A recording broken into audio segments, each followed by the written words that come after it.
Muito antes de cair nas graças dos turistas, a ilha de Santa Catarina já era vista com entusiasmo pelos colonizadores portugueses, que descreviam o local como um ponto estratégico para o sucesso dos planos militares de Portugal.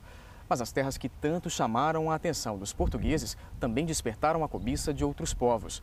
Para garantir a posse do território, Portugal mandou fortificar a ilha. Das 11 fortificações construídas aqui, mais da metade resiste à ação do tempo. Estes monumentos fazem parte de uma história que ainda permanece viva. É o que você vai ver a partir de hoje no especial Fortalezas da Ilha.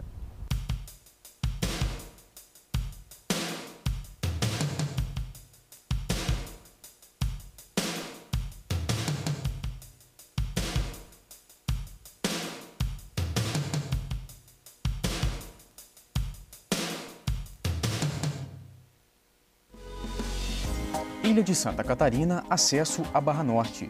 É aqui, a 170 metros do continente, que está localizada a fortaleza de Santa Cruz de Inhatumirim, nome que em Guarani significa Pequena Toca do Diabo. A edificação é o maior complexo da arquitetura colonial portuguesa existente no sul do país. A área construída é de mais de 2.600 metros quadrados.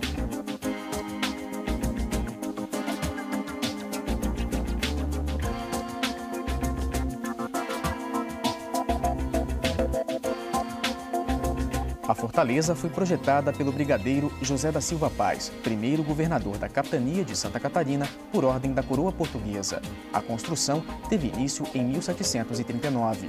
As paredes foram feitas com matéria-prima local e técnicas de construção da época.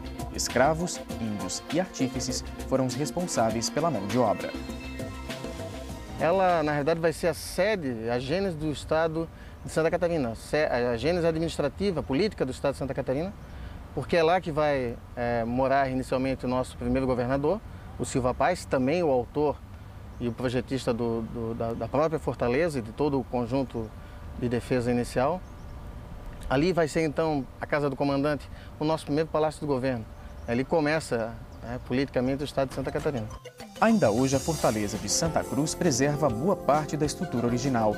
É o caso da escadaria de acesso feita em Liós, um calcário branco trazido de navio da região de Lisboa.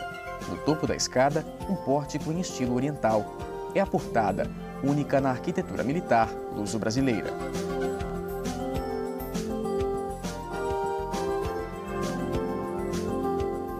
Além do acesso principal, também foram preservados a antiga Casa do Comandante, erguida no centro da ilha. O primeiro paiol da pólvora, construído sobre uma elevação afastada do conjunto principal por questões de segurança. O paiol de farinha, erguido entre o quartel da tropa e a Casa do Comandante. O quartel da tropa, voltado para o Atlântico e construído sobre a prisão. E a rampa, também conhecida como Túnel da Morte. A passagem subterrânea ligava o quartel da tropa à bateria baixa. A nova Casa do Comandante, conjugada com a Casa do Médico, foi construída no lugar da antiga igreja, demolida no final do século XIX. Dela restou apenas parte da fachada, que anos mais tarde serviu de adorno para um paredão que protegia o novo paiol da pólvora. Com seus 57 canhões, a fortaleza era a principal fortificação do antigo triângulo defensivo da ilha de Santa Catarina. O conjunto era formado ainda pelas fortalezas de Santo Antônio, na ilha de Ratones Grande, e São José da Ponta Grossa, na Praia do Forte. Eu descobri um documento de um membro do governo catarinense pré-independência, nessa época de 1822, para o José Bonifácio, dizendo que as três fortalezas não podiam cruzar em fogo entre si, porque o objetivo não era cruzar em fogo. O objetivo era a instalação de um batalhão flutuante no meio das três fortalezas e o próprio batalhão que direcionava seus canhões para todos os lados, não para um lado só, impedia a entrada dos espanhóis ou de qualquer invasão. Mesmo com um sistema defensivo organizado, a fortaleza foi tomada pelos espanhóis em 1777, num episódio que ficou conhecido como Invasão Espanhola. Documentos da época revelam que a tomada do território teria sido facilitada a partir de um acordo entre o Marquês de Pombal, primeiro-ministro português, e o Marquês do Lavradio, vice-rei do Brasil na época. Pelo trato, a tropa portuguesa não deveria apresentar resistência à invasão dos espanhóis.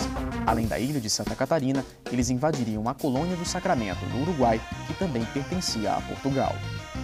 O que a Espanha faz é elevar Buenos Aires a vice-reinado para fortalecer a região e nomeia Pedro de Cevallos para seu primeiro vice-rei. E ele vai à Espanha e arma uma grande esquadra para retomar São Pedro e Sacramento. E na passagem, tomar a ilha de Santa Catarina, porque esse era o ponto estratégico que garantia um certo poder aos portugueses, em termos de defesa. Anos mais tarde, a fortaleza foi palco de um dos maiores confrontos da época, este sem acordos. Presos na ilha de Inhadomirim, revoltosos que protestavam contra o governo de Floriano Peixoto foram fuzilados ou enforcados. Foi em 1894, durante a Revolução Federalista. O confronto começou logo depois da proclamação da República. A luta armada durou aproximadamente 3 anos.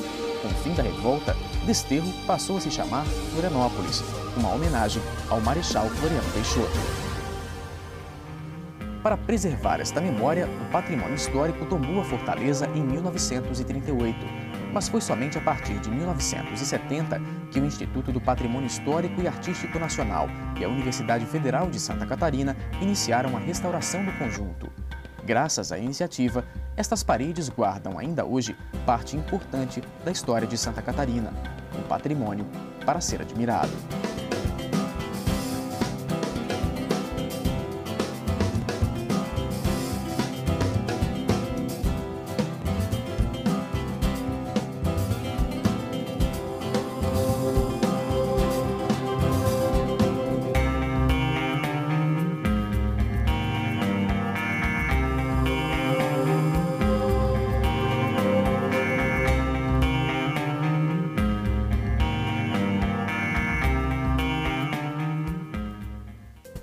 Amanhã, uma visita à Praia do Forte.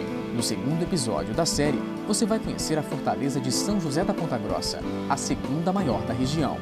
Aqui, na TV Al.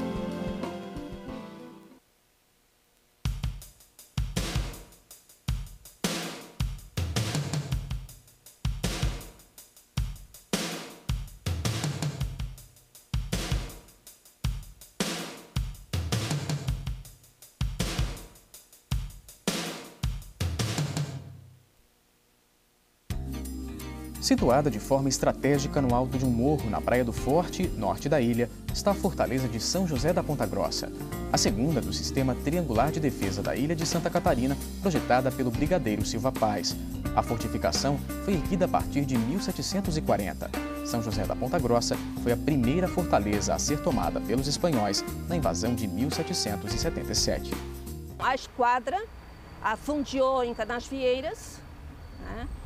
E no dia 23 para o 24 de fevereiro, e o comandante da fortaleza de Ponta Grossa percebe a chegada dos espanhóis e manda uma carta ao governador e ao comandante da ilha, em Desterro, avisando: olha, os espanhóis estão chegando, é uma grande armada, o que nós podemos fazer? Em Desterro, os oficiais, o comandante se reúne com os oficiais e demora muito para responder. Eles não sabem o que fazer, o que responder para esse comandante de Ponta Grossa. E a resposta demora tanto a chegar que quando os espanhóis resolvem entrar, no dia 24 de fevereiro, já encontraram a fortaleza deserta. Entre os edifícios, destaque para a casa do comandante, uma construção ligada ao paiol de pólvora que forma um único conjunto com 2 pavimentos. No pátio principal, o antigo sobrado divide espaço com a velha capela, onde ainda hoje são realizadas celebrações religiosas. Logo abaixo, no segundo nível, fica o quartel da tropa, o menor das 3 fortalezas da Barra Norte. O prédio abrigava apenas os soldados que permaneciam de plantão, já que, devido à facilidade de acesso por terra, os demais moravam nas proximidades.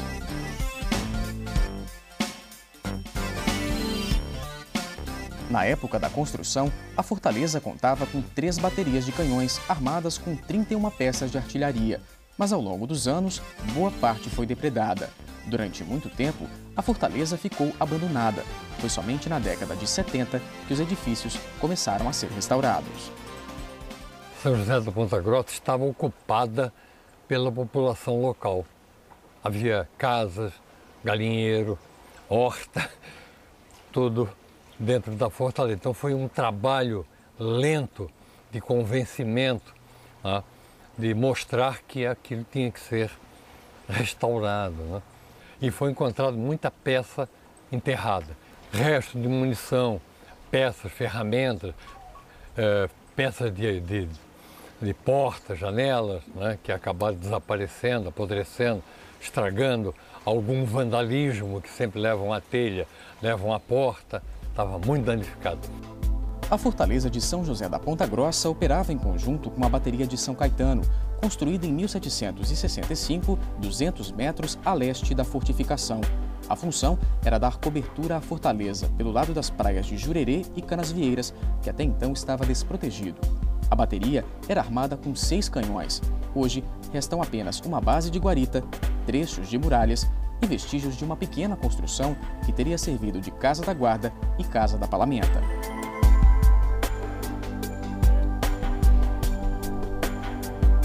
A fortaleza de São José da Ponta Grossa, tombada pelo patrimônio histórico em 1992, e a bateria de São Caetano, compõem um dos mais belos cenários arquitetônicos e paisagísticos da ilha de Santa Catarina. Um lugar exuberante que serviu de pano de fundo para um dos momentos mais importantes da história da antiga Desterro.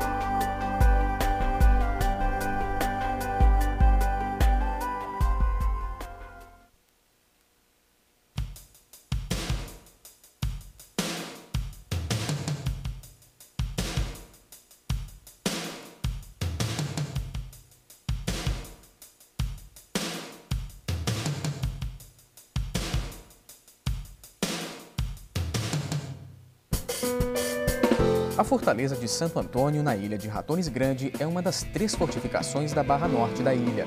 Foi construída a partir de 1740. O conjunto, isolado por um fosso seco, sobre o qual pendia uma ponte levadiça, é uma das 4 edificações construídas pelos portugueses no século XVIII para defender a ilha de Santa Catarina. A fortaleza de Santo Antônio seria o vértice sul do sistema triangular de defesa projetado pelo brigadeiro Silva Paz por ordem da coroa portuguesa.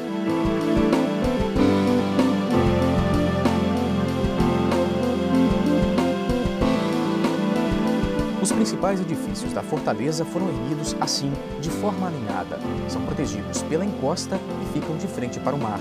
Essa disposição era estratégica, impedia que os portugueses sofressem um ataque surpresa pela retaguarda.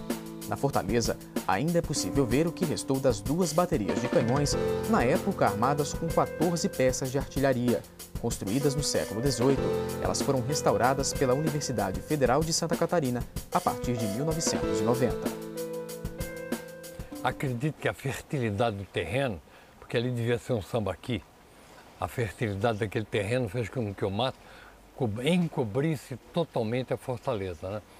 E sobre as paredes nasciam até coqueiros. Essa aroeira jogava as raízes pela alvenaria e acabava caindo um dia a árvore e a parede da fortaleza. A portada, construída em granito rosa com frontão triangular, também foi totalmente restaurada. O mesmo aconteceu com a casa do comandante e com a casa da palamenta, onde os soldados guardavam armas de fogo e munição. O aqueduto que unia a casa do comandante ao quartel da tropa também foi restaurado. A estrutura fazia parte de um sistema de captação, condução e aproveitamento da água da chuva.